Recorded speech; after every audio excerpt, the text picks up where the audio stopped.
Hello, everybody.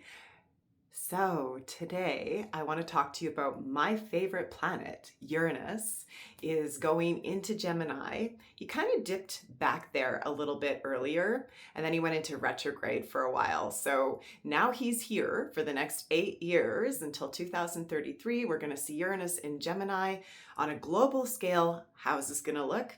Technology advances, especially within communication. We're going to see a lot more collective co-ops that are going to come together. We're going to be able to use technology we never even thought, but different ways of communication as well that we never thought possible. So we're going to see a lot of growth in these things.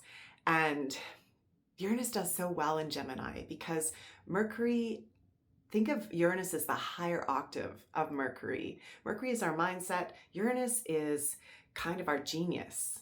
So let's talk about this on an individual scale. So the signs, first of all, that are going to feel this the most is going to be Gemini, of course. Then we're going to see Pisces and Virgo.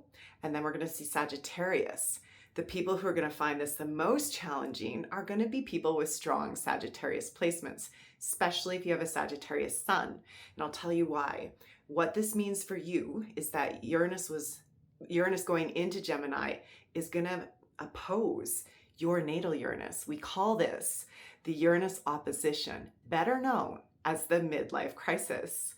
And I like to say midlife crisis because it gets everyone's attention, crisis.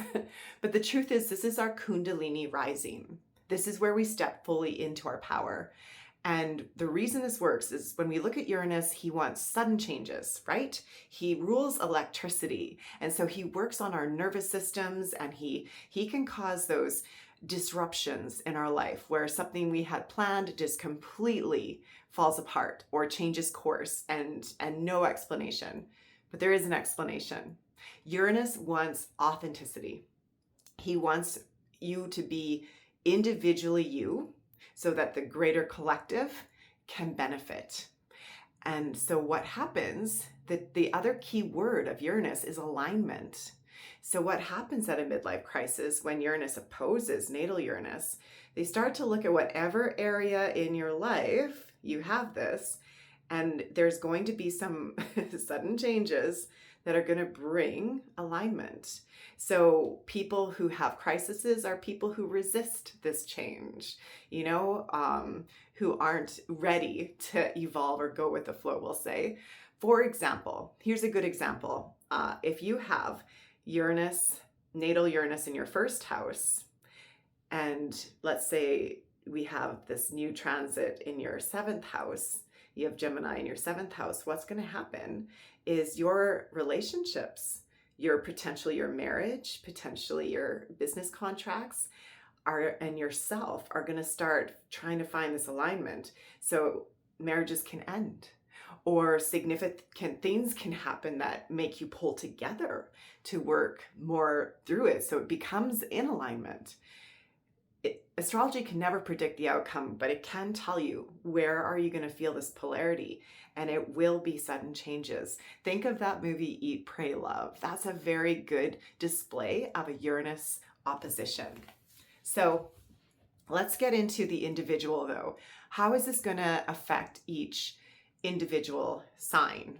I'm going to go by the rising sign here. And I also want to clarify, for a true individual reading, we would need to look at your individual natal chart, and the times can be off for some people, but this is in most in a most vague way how I can tell you how it will affect each and every one of you via your rising sign.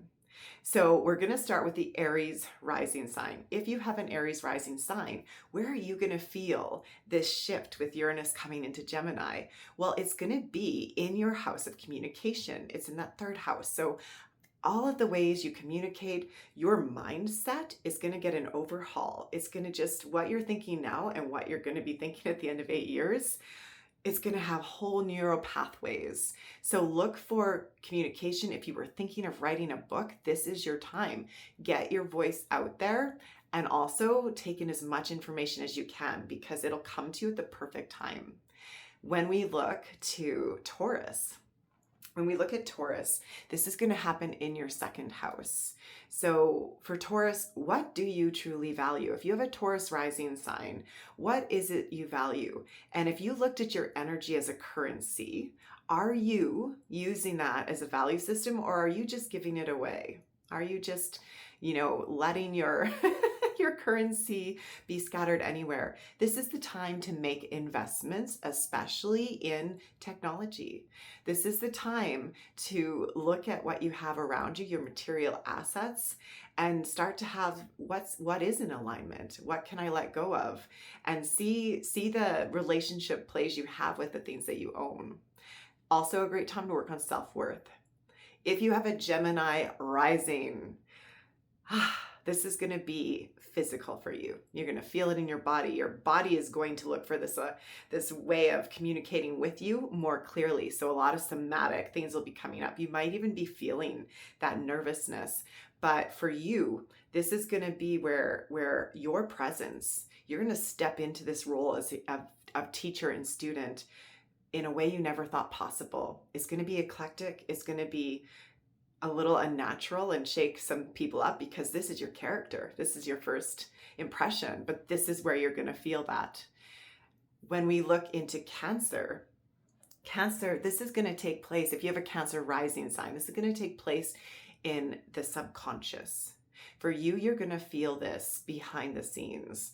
So little habits might creep in, or you'll be very aware of addictive ways of doing things. You're going to feel like you're getting these spiritual enlightenments, spiritual awakenings of sorts, because the whole behind the scenes is going to come into more clarity and more awareness about what parts of me and my life are being ran from the behind the scenes puppet master of my subconscious.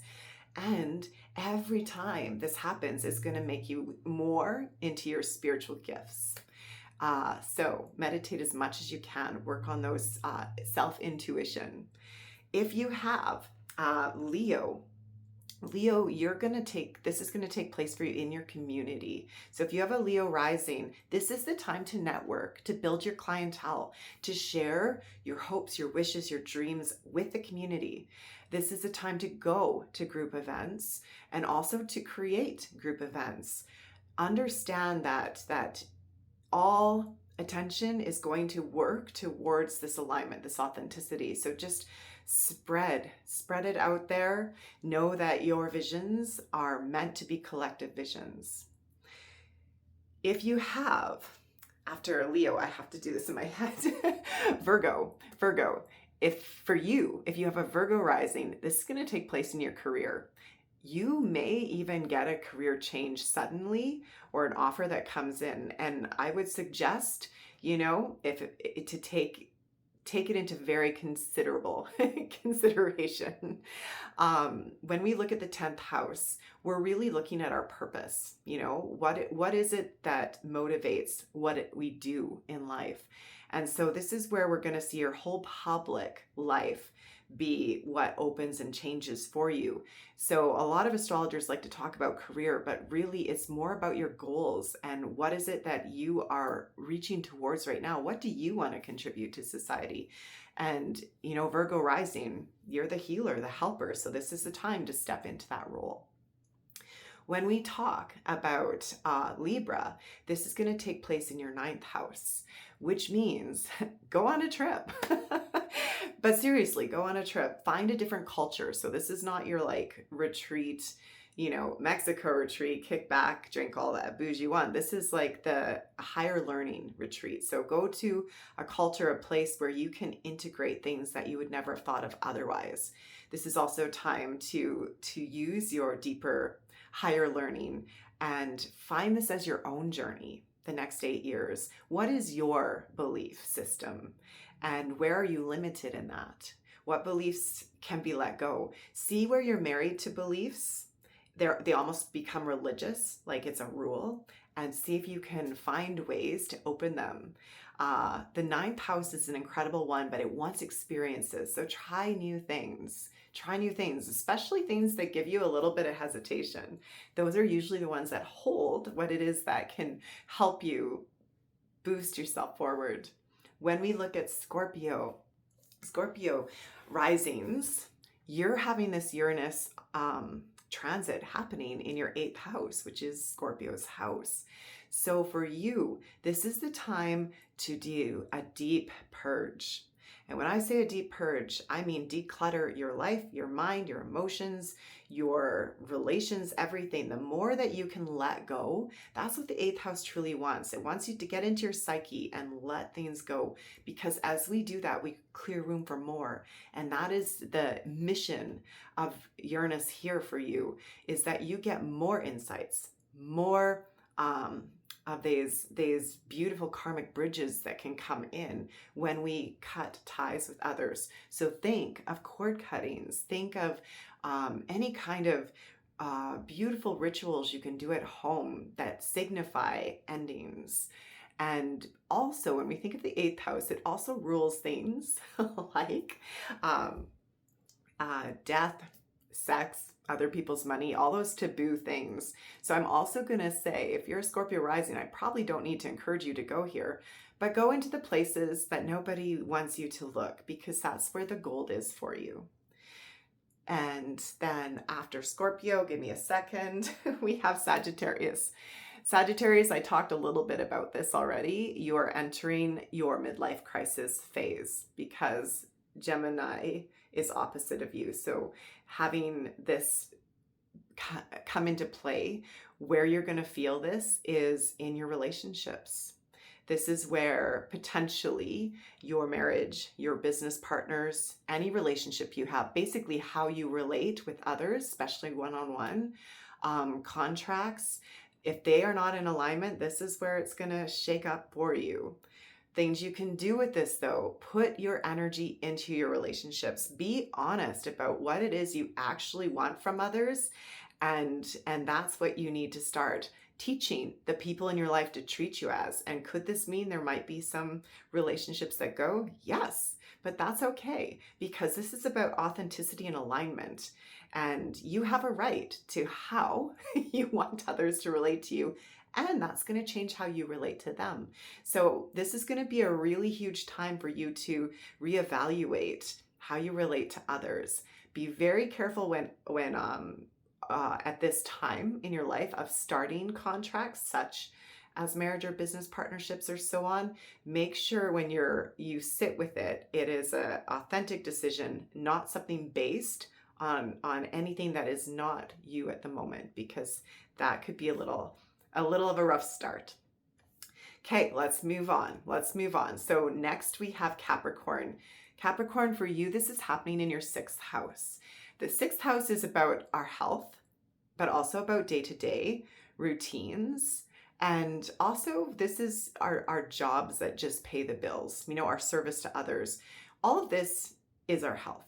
So this is your time to look at your daily habits. Actually look at your daily schedule and see how much of you is actually in it. And find if you can balance between what you do for others and for yourself. And if you are doing things for others, is it done in a reciprocal way?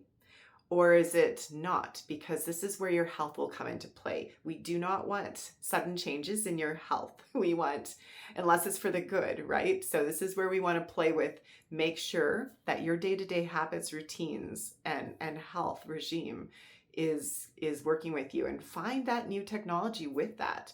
With all these new waves of technology, we don't just have information, we have new holistic therapies coming that might sound a little crazy because they're, used with computer generated lights or sounds or frequencies, but this is a future of medicine. So give it a try. And then we're going to go into Aquarius. So Aquarius, this is going to take place in your 5th house. And this is the area of life where we really pull into your egoic evolution. Everything is about your unique creative expression here. And this is why we put romance and children here, because it takes us back into that innocence, or that place where we get to share ourselves to somebody who's interested and wants to know. So we really get to reflect on who we are. But also, this is heart-led. Look for romances. This is a time where normally you're going to pull in somebody that you can speak to. They know you. They speak your language. You don't need a translator. This is also a time where, if you have children, they're going to be your greatest teachers. It's also a time where we sometimes have sudden children, maybe unplanned children. But most of all, for you, Aquarius rising, this is about finding the next 8 years of what is your heart telling you to do. The best saying for that is, if it's not a hell yes, it's a no. And lastly, we have Pisces. Pisces, for you, this is happening in your area of life that is all about family. It's your private life. It's your home life. It's that ambiance of family, of belonging. So this is often times where we go into our ancestry, our lineage. We break ancestral patterns, but we also reflect and acknowledge our own lineage. This is also a time where family dynamics may be what's shifting for you, or for you to learn. Oftentimes for you as well, when it comes to the private life, that's where you want to put your energy. We can sometimes even restructure, renovate our entire space to be more in alignment with us. So those would be the ways that this would work for us. So if you enjoyed this, I hope you subscribe, and I will be doing much more of these little YouTube channels.